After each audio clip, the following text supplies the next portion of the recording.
It's been very busy. I wrestled Thursday and Friday for AAW. Both were pretty high intensity, high level matches. Saturday, the day of All In, I DJ'd the All Out party and I DJ'd the after party. So no wrestling, but still very busy. And I'm running on fumes, but I'm here, Warrior Wrestling, closing out the weekend strong. Oh, 100%. I felt like I was at like a concert or a music festival yesterday when I was DJing the pre-show party.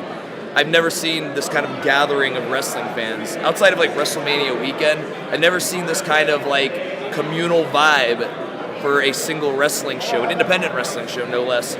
So there's definitely something in the air. I could feel that it was the start of something special, like a changing of the guard. And I'm excited to see like what kind of floodgates the success of this event opens up for the future. Yeah, a lot of fans didn't know that I was an actual DJ.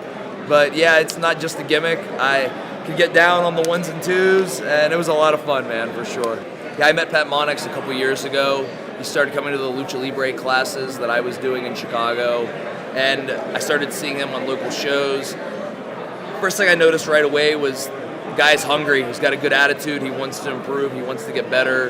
Very humble. Doesn't think that he's got this all figured out yet, and that stuck out to me. And obviously, he's very athletic, very talented, got a lot of potential. So, yeah, for me, it made sense to mentor somebody like him who actually could make some noise in wrestling and have a bright future. So, very happy to have been a small part of his journey, and I'm excited to see where he goes in the future. I'm just doing what people did for me. I wouldn't be where I am today if it wasn't for guys like Chris Hero, Rob Van Dam, Austin Aries. The list goes on and on of guys that have helped me and passed on knowledge throughout my career. I've sat under a lot of learning trees. So it's my way of giving back to the next generation, passing on what I've learned and my experiences, and if it helps them in some way, then that's great.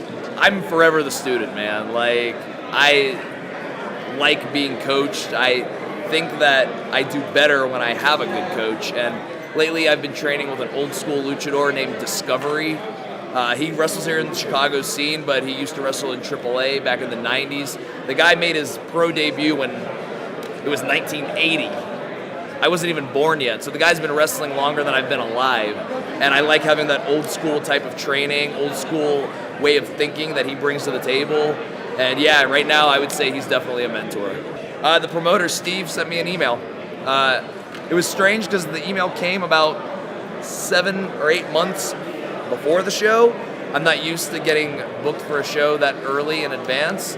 And yeah, he said he was running a show in June in Chicago, and sure, why not? I'd like to be a part of it. And as the show started coming together, I'm like, this isn't just some like normal local independent show. This is a big production, a lot of money, a lot of talent, and I'm very happy to be a part of the first one, and even more happy to be a part of the second one.